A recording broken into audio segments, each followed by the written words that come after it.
How's it going, everybody? This is Alex Caceres, and you're listening to Story of the Fight.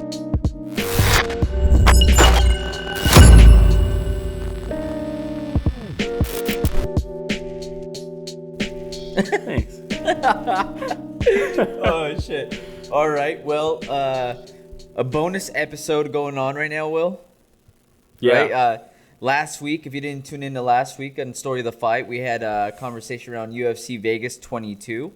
If you like any of the content we're putting out, just a reminder, like, subscribe, comment. We're also available on Spotify, Breaker, Pocket Cast, Radio Public, Google Podcasts, and Apple Podcasts as well. Social media is Story of the Fight on Instagram, Story of the Fight on Twitter, obviously Story of the Fight on YouTube, and then we have a Facebook group for MMA discussions that is called MMA Talk Community by Story of the Fight Podcast. Kind of long, but then it makes, like, if you find it, you're sure that's it. You know what I mean? Yeah. Like, nobody else has that name. There's no guessing. There's no guessing, yeah. Apparently, we don't like people being able to chat with us with a name like that. It's so hard to find, I guess. Now that I think about it, it's so long. Hey, man. But when you All know, right. you know. But the reason that you and I have gathered here with Rich the Casual tonight, so late at night, by the way, in the future, it's past my bedtime. Yeah. But it's important to discuss UFC 260 that's coming up here. We're going to be talking about the main card. And, Will, I'm going to be giving you my picks for the main card.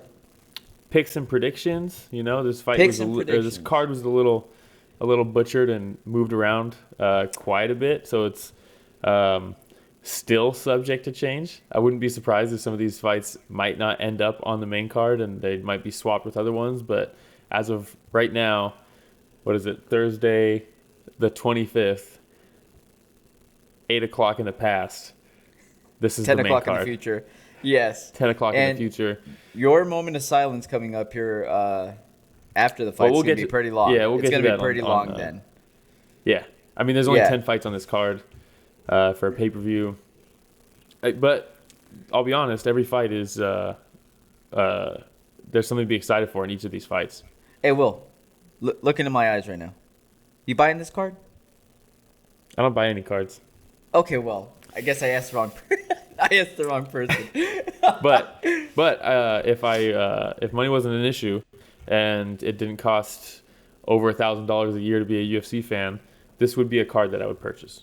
Nice. It's a good card. Nice. Okay, so we'll start off with Jamie Mullarkey versus Khama. What do you think, good sir? This is a fight. This is a perfect fight to get bumped to be like the entry into the main card, right? Because both these guys are like super scrappy, and they're not like they haven't found like I feel like both of them haven't really found their stride yet in the UFC, but both of them have like so much potential, and I think they know the position that they've been bumped to. I would imagine they know where they're at right now, and they know that they need to make a statement. Both of them coming off losses. Khama, I think, was knocked out by the smuggler, Yes. Ahmed Azatar. Yes. Mullarkey just lost a decision to Faraz Ziam, and then his UFC debut was against Brad Riddell and lost that fight. But from what I remember, it was a unanimous decision, but from what I remember, it was a very competitive fight. And it caught I was already high on Brad Riddell, right? But Mullarkey caught my attention there, and Khama has been on the radar for everybody, I think, this whole time. So I feel like this fight is guaranteed to be it's either going to be one of these guys gets like flash KO'd, or it's going to be a pretty gnarly dogfight. And I feel like that's a perfect entry into the main card, and I think both these guys are going to try to rise to the occasion. Who do you have in this one? Okay, so as far as the odds go, we have Mullarkey coming in at plus 110. Khama coming in as the favorite at minus 130. Now, That's much closer than I thought. yeah, Mullarkey has shown that he has a chin in his first couple fights. He also has 8 takedowns in his first 2 fights. Now, like, I was thinking about this, and Khama has shown he could be a counter striker, and he's shown to have some power. Mullarkey can either come in here and say, well, let me just try to wrestle this dude. I've lost my first 2 fights in the UFC. I don't want to risk getting cut. Let me play it safe. Or like you said, maybe coming in wanting to show up on the main card, maybe in a little bit of desperation mode. Yeah, and that's 2-fight skid, right? To start your career in the UFC. And that's what I'm going with. I think that he's going to come in. He's going to try to make a statement and show the boss, hey, I shouldn't be cut. I know I lost my first 2 fights in the UFC, but I can put on exciting fights. And I think Khama will be able to slip a couple of those punches. And then Click and clack? Yeah, and then click and clack after that. Yeah. So you have Khama. I have Khama by TKO. I also have Khama. I don't think he's going to... Well...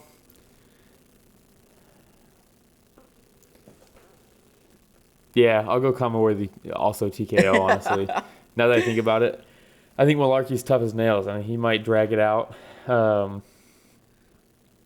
think this might end up being like a real sloppy 3rd-round fight, where like it's competitive and they're both cracking each other, and then 3rd round they're both pretty much exhausted. That's kind of what I think is going to happen. I feel like I'm changing it. Khama by decision. I think he'll probably. Do we just have a change right now?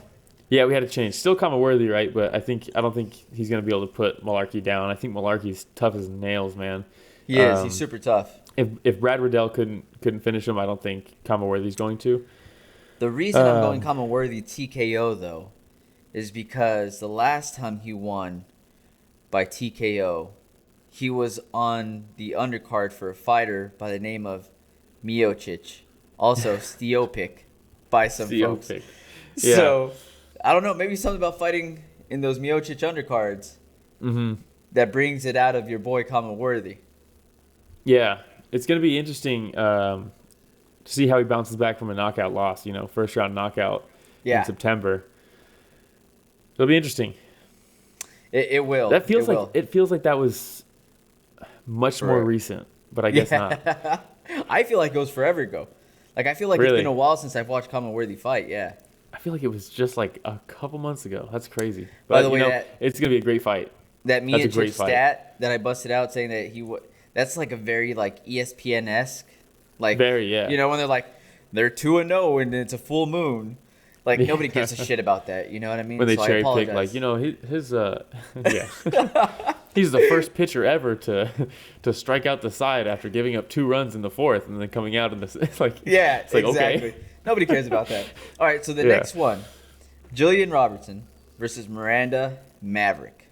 Gillian Robertson coming in the underdog plus 135. Miranda Maverick coming in the favorite at minus 165. So coming in a slight favorite. Won her first fight in the UFC due to doctor stoppage. But how do you have this one playing out? Robertson is super game. Her submission skills and her grappling is really, really good for the division. She's dangerous. She's not just like about control. You know what I mean? Like she. And you saying this is Maverick? Attacks. No, Robertson. Robertson attacks when she's on the ground.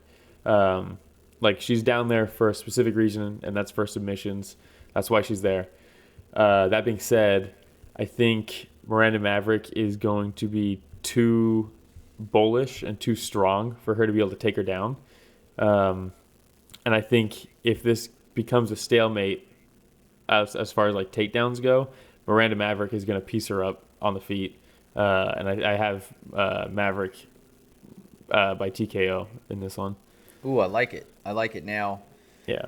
I happen to also have Maverick. This is going to be one where you just pick all the same fighters again. Damn it. I mean, it's one of those cards where, for me at least, it's each matchup I feel like I'm pretty confident. This, in hindsight, I'm going to look like an idiot right now, but I'm pretty confident for each fight. When we go 0-5 for our picks. I know. I feel like each of these fights, I have a very distinct gut reaction who I think is going to win, and I'm just going to stick with that. I'm not trying to overthink it this card. I'm just going to go with my gut reaction on this one and see how well I know this sport. Just so you know, Will, Miranda Maverick has a history when she fights redheads. And no, I'm just kidding. I'm not going to go with anything stats like that. But depends on how Gillian Roberts comes with her. No. So, but Gillian has shown that she is susceptible to getting finished. So whether she's on the ground and trying to get a finish herself, she can leave herself open sometimes. She has shown that she doesn't have the best chin in the world. So I think that Maverick gets Gillian in trouble in the second round with strikes. Somehow it ends up on the ground, and Maverick likes the arm bar. From amateur fights, pro fights, the submission that she has landed the most is the arm bar. Gillian has been caught with an arm bar a couple times. So I have Maverick by arm bar. Not bad. Not bad. I can see it. I can see that. Nostradamus, man. I see that too. All right. So the next one, this is the biggest difference here. Oh, I was going to fucking change my shirt. I wore this shirt to work today, but I was going to, and I was like, oh, this fits, Bloodsport. The Sean O'Malley? Damn. I was going to put the Sugar Show shirt on, but, Missed opportunity, man. I'll wear it in the recap after we're talking about his win against Thomas Almeida. So you have Sean O'Malley. Biggest favorite so far in the main card at -325. Thomas Almeida coming in at +250. So it sounds like you have Sugar winning this fight. Yeah, I have him knocking out Almeida. Oof, with the knockout. Yeah. Knockout, okay. Almeida has struggled very heavily since 2017. He loses to Jimmy Rivera. He gets knocked out by Rob Font. He loses to Jonathan Martinez. I don't see him... the only way he wins this fight is if he lands a low-line calf kick and it just destroys O'Malley's leg. It seems like that's his kryptonite. If that doesn't happen, I feel like O'Malley's going to freeze him with the footwork and the feints, and he's going to KO him. That's what's going to happen, in my opinion. Okay, like you said, Almeida coming in, losing 4 of his last 5 fights. Before that, I want to say he was 21-0 going up against Cody Garbrandt. So he went in with a lot of experience already. Yeah. Now, he did lose to Cody Garbrandt, who later on went to become a champion. Jimmy Rivera, no slouch. Rob Font, an absolute monster, if I remember correctly. He's ranked in the top 5 right now. Very good. Very good. My biggest concern, by the way, Cody Garbrandt versus Rob Font coming up. Dude. I know. But that's for another conversation. My biggest concern with the losses that he has is the Jonathan Martinez. I don't think Jonathan Martinez is a giant world beater. He's really good. Don't get me wrong. Yeah. But when you see a Garbrandt, a Jimmy Rivera, a Rob Font, and you're putting yourself up against that echelon of fighters, some top fighters, I could see how he would lose against those fighters. But, man, I just have this weird feeling about Sean O'Malley, the way that he's handled his last loss. I think he's not durable. I continue asking myself as well how into his MMA career he is. Now, I'm not saying he doesn't train. I'm not saying that he doesn't take it seriously. I'm sure he takes it very seriously. But he has a lot of other things going on. Between his podcast, Twitch, he has other revenue streams coming through. And I just wonder, between Thomas Almeida and Sean O'Malley, who wants this one more? Yeah. And I think we talked about Mullarkey coming in with some desperation. I think Almeida's going to come in with some desperation in this fight. And I have Thomas Almeida winning this fight. Yes, I know. That's a big underdog coming in. Wow, I know. How confident are you in this one? Not very confident, man. Right now, Oh. rolling the dice. You know what I mean? Yeah. But I think more than anything, it's just, like I said, I just have this weird feeling about Sean O'Malley right now. I don't know where his head's at. And, he's saying that he's still undefeated. He's refusing to take the Cheeto Vera loss. And I know that might just be antics and trying to be silly and everything like that. But, I just don't know. I just feel like Thomas Almeida is going to want this one more going in. I think he's going to want it pretty bad. And I think that's going to lead to him getting KO'd. Okay, similar to with Mullarkey, like what we talked about, right? He might even leave worse. himself a little bit open. I think even worse. Durability questions aside, O'Malley's very elusive, and and he seems like he sees everything very clearly. Except for his loss. I think he sees it and he's learned from it and all that kind of stuff. I think it is just the online front for. Yeah, I mean he's just trolling, and if you look at any thread that mentions O'Malley, look at all the haters, right? Everybody, this guy's so cringy, so corny, all this shit, all this stoner angle, all this bullshit. He's just trolling all those people, you know. I think it's genius. If you look at Almeida. What's his most impressive win? No, that's a good question. Let's take a look at Almeida right now. So taking a look at Almeida, we already talked about his losses, right? Is it the 50-year-old Brad Pickett? Brad Pickett. I mean, taking a look at the fighters that he's actually beat, which could be why he ended up at 21-0 before fighting those world beaters. And if I remember correctly, Brad Pickett, this was his retirement fight. And also rocked Almeida in the first round. Ended up getting caught in the second with a flying knee. But I think, from what I remember, he hurt Almeida in the first round. And I mean, Brad Pickett's no joke. I'm a huge Brad Pickett fan. But like I said, I'm pretty sure this was his retirement fight. It was definitely towards the tail end of his career. I mean, that's his most impressive win. Definitely, right? I mean, most of those 21 fights were also in Legacy or different organizations out there where the Bison FC 1. Bison FC 1? Yeah. Straight out of where? Oklahoma? It's got to be. No, I don't know. But still, again, maybe I'm reading too much into Sean O'Malley's antics. I might be paying for this later on. But and I might be the same way, though. I might be falling into the hype, you know what I mean? Maybe it's me just hoping that Almeida gets this win, the hype on O'Malley calms down a little bit more. We start seeing a different kind of O'Malley coming in, a different type of approach. But again, if that's the way he wants to approach it, that's the way he wants to approach it, right? Very similar to how I was talking about Kevin Holland, where he's not taking it too seriously. That's what people really loved about him in the beginning. So keep that same energy with him. But it's going to be an interesting fight. I really like that matchup. I love the matchup, and I think it's a really good fight leading into the co-main and the main event. So yeah, likewise. I'm glad we disagree on one. Segue leading into the co-main event. So we have Tyron Woodley, the underdog, plus 200 versus Vicente. I could take a punch, Luque, at minus 250. Yeah. Hey, by the way, do you know when the last time Vicente Luque was stopped by strikes? Has it ever happened? No. Okay. This guy's I feel like I've never seen it. Absolute dog, man. And he's somebody that will walk somebody down, continue getting punched in the face, and he just does not give a damn, man. I mean, you look at his UFC losses, and it's Leon Edwards and Stephen Thompson. You know what I mean? Yeah, absolutely. So goddamn. I believe won 12 of his last 14 fights. Yeah. Now, I've gone on record before where I said I think Tyron Woodley should be considering retirement. This was after his last fight against Colby Covington, where he yelled, "My rib, my rib."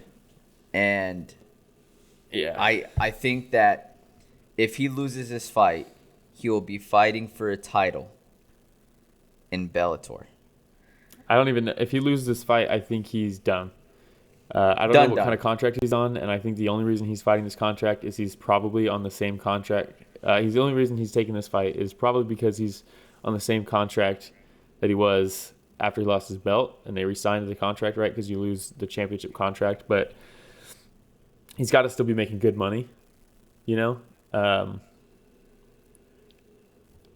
That's probably why. If I'm Tyron Woodley, I just read Robbie Lawler's name right now, but if I'm Tyron Woodley, I am putting on a grappling clinic in this fight. I am only wrestling. I am not putting my back against the cage. I was going to say, do you think you rope-a-dope? You do not rope-a-dope because we've seen that he can't rope-a-dope. It worked against Stephen Thompson.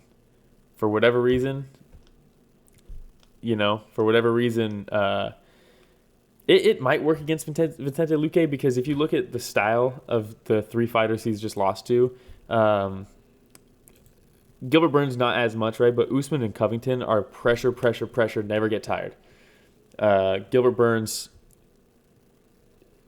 didn't get tired in that fight, and he fought just like Kamaru would, and he fought just like Colby usually fights, right? Does Vicente Luque have the ability to do that? I don't think so at the level that they do, or that they can. But I also just, unless Tyron Woodley starts bringing in his wrestling, I just do not see him winning this fight. I just don't see it. I don't see him winning this fight either. I think that Vicente Luque retires Mr. Tyron Woodley, and that's not to say that he's going to knock him out in crazy fashion. I wouldn't be surprised if this goes to a decision. Yeah, and me neither. Vicente Luque, just with his high output and constant pressure and being the active fighter, ends up taking it away. Yeah, I think Vicente Luque is going to go as far as his gas tank will let him in this fight. I think that's going to be the decider. If he can carry it out for 15 minutes, I think he can. Grueling fights, man. He's been through some grueling fights, and he's shown that he can go 15 minutes while taking punishment. He can do 15 minutes of just straight back and forth brawling, and he's not going to get that type of resistance from Tyron Woodley, I don't think. I don't think it's going to be coming back at him as often as he can be giving it. So, yeah, I feel like he's probably going to win this one by decision. I don't think he knocks out Woodley or anything like that. I have Vicente Luque by decision as well. Yeah. Which brings us to the main event. This is a heavyweight fight that a lot of folks have been looking forward to. Ngannou versus Miocic 2. Now, Francis, the disrespect, coming in as a favorite. Wait, Francis is disrespected? No, Stipe. Oh, okay. Just the disrespect in this fight. The disrespect in this fight with Francis coming in the favorite at minus 130. Stipe, the firefighter Miocic, coming in as an underdog, plus 110. Stipe, the greatest UFC heavyweight of all time, coming in as an underdog against somebody he's already beat. When I saw this, I was like, okay, I'll this go is on going to record with change. that. This is going to change because there's no way that this is going to sit all the way through. And here we are, day before the fight, and it's still Stipe going in the underdog. And Stipe, he said it before, he doesn't mind. And again, I feel like Dana and the UFC are just chomping at the bit to get Ngannou the belt and be able to have this scary heavyweight that they can promote. But, I mean, let's be honest here. Stipe has a clear path to victory. He's the clearest. Fighting We've for his seen it legacy. before. We've seen it before. He's done it. And so everybody says, dude, or everybody that's been training with Ngannou, he's a different person. He's been working on his wrestling. He's really been working on his cardio. In the first fight, he was gassed going into the second round. Yeah. He had no takedown defense. He had 6 significant strikes from the second round through the 5th round. Yeah. Okay?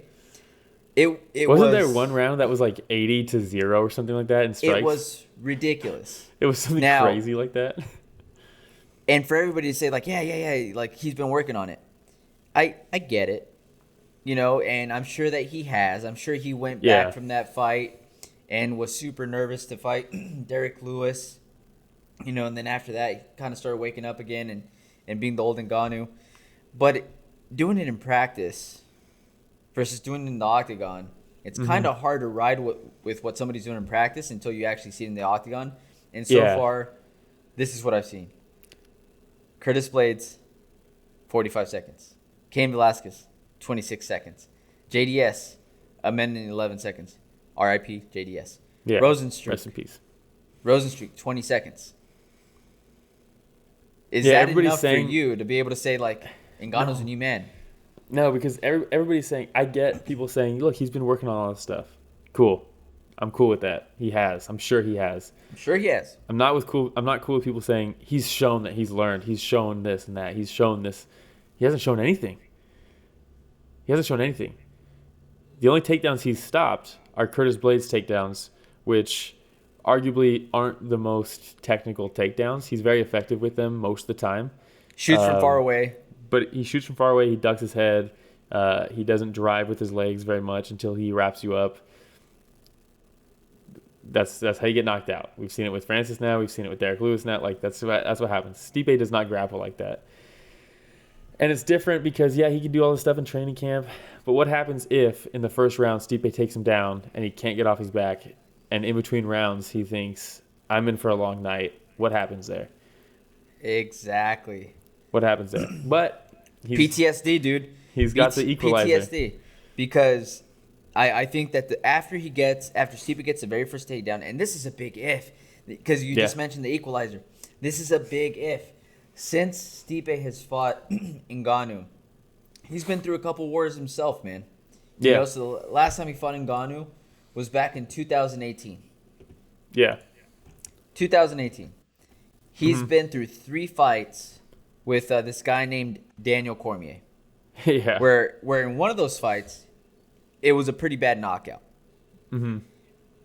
In the second fight and in the rubber match, he ate some big shots too. Yeah. So when you see that time that has passed, the shots that he's eaten, he's been through a couple wars with DC, one of the best fighters to ever do it as well.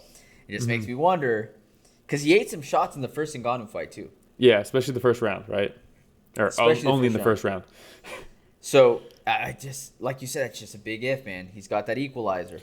For me, I don't really care about the wars that he's been in because ultimately I don't think it really affects much because it's Francis, you know? It could be your first fight.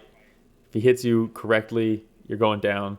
Stipe did a phenomenal job of rolling with the shots in the first fight. And it's different because DC hides his strikes very well with that mummy guard and the threat of the takedown, whereas Francis has zero threat of the takedown. Zero. And his striking technique, it sounds stupid to even say because the results speak for themselves, right? But the technique is not quite there. He's not sneaky with any of his strikes.